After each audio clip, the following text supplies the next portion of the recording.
A man purchases 2 fans for ₹2160. మీరు చేసే method ఏంటంటే రైట్ మెథడ్, 2 ఫ్యాన్లు కొన్నాడు sir. So cost price of 1 plus cost price of 2 is equivalent to 2160. మీకు టీచర్లు కూడా ఇలా రాస్తే అలానే అలవాటు అవుతుంది. CP1 plus CP2 it is 2160.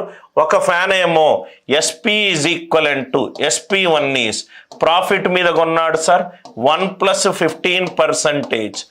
SP is equivalent to CP into 1 plus profit. SP2 is equivalent to SP2 is equivalent to CP2 into 1 minus loss percentage. ఏమన్నాడు? No profit no loss అంటే total SP total selling price is equivalent to total cost price. Total selling price is equivalent to total cost price. అంతే కదా sir, మీరు equate చేస్తారు answer వస్తుంది. అరే total selling price equivalent to total cost price, ఈ స్టేట్మెంట్కి అర్థం చెప్పండి sir. No profit no loss అంటే ఒక వస్తువు ఏ మీద ₹15 లాభం వస్తే వస్తువు బి మీద ₹9 లాస్ వచ్చింది. అప్పుడే నాకు no profit no loss. A and B అనేవి 2 వస్తువులు కొన్నాను. నో ప్రాఫిట్ నో లాస్ అంటే కొన్న ధర అమ్మిన ధరకు సమానము. ఇది ఎంతకైతే ₹15 ఎక్కువ కమ్మితే నాకు వచ్చిందో అది తక్కువ కమ్మితే అదే వచ్చింది. ఈ 15A is equivalent to 9B ఎక్కడి నుంచి వచ్చింది సార్? కొంచెం ఆలోచించి చూడండి. మీరు ఇలా చేసినా మీకు ఆన్సర్ వస్తుంది. Total SP CP1 1 plus 15% plus CP2 into 1 minus 9%. CP ఇదంతా చేయాల్సిన అవసరం లేదు. మనం మ్యాథ్స్ని సింపుల్ లాజికల్గా చూస్తే చాలు. CP2 ఏమైంది sir? CP1 into 15 CP2 into 9. CP1ని ఏ అనుకున్నాను, CP2ని B అనుకున్నాను. అరే నాకు లాభము నష్టము రాలేదయ్యా. దీని మీద నాకు ₹15 ఎక్కువ వస్తే దాని మీద నాకు ₹9 నష్టం వచ్చింది. సో కాబట్టి మొత్తము నో ప్రాఫిట్ నో లాస్కి వచ్చింది. ఇది చూడంగానే A బై B ఏమైంది? 9/15. 9/15 అంటే 3/5. ఫస్ట్ వాల్యూ సెకండ్ వాల్యూ కంటే తక్కువ ఉండాలి. చూడంగానే ఇది ఎలిమినేట్ అయిపోయింది, ఇది ఎలిమినేట్ అయిపోయింది, ఇది ఎలిమినేట్ అయిపోయింది, ఇది ఎలిమినేట్ అయిపోయింది. Are you all with me? 3:5.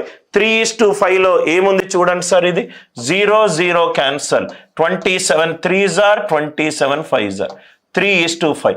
అరే నాకు ఇక్కడ 710లో 71 అనే ప్రధాన సంఖ్య కనబడుతుంది. 145 71 తోటి డివైడ్ కాదు. 3:2 వచ్చే ఛాన్సే లేదు.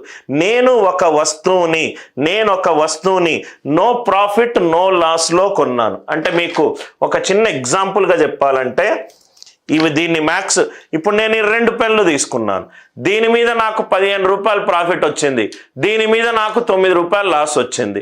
రైట్, ఈ 2 కలిపితే కొంత కొన్నాను. దీని మీద ప్రాఫిట్ వచ్చింది, దీని మీద లాస్ వచ్చింది. మొత్తం కూడితే నాకు నో ప్రాఫిట్ నో లాస్ వచ్చింది.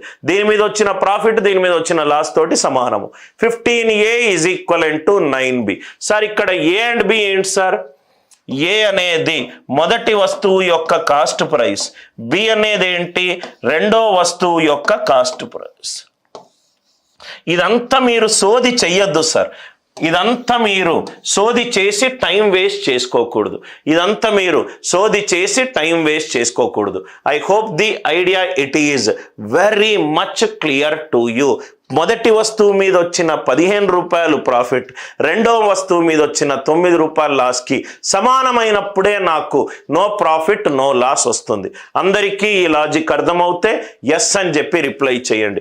మనము మ్యాథ్స్ని కానీ రీజనింగ్ని కానీ చాలా తెలివితోటి సాల్వ్ చేస్తాం సార్. మొదటి వస్తువు 3, రెండో వస్తువు 5.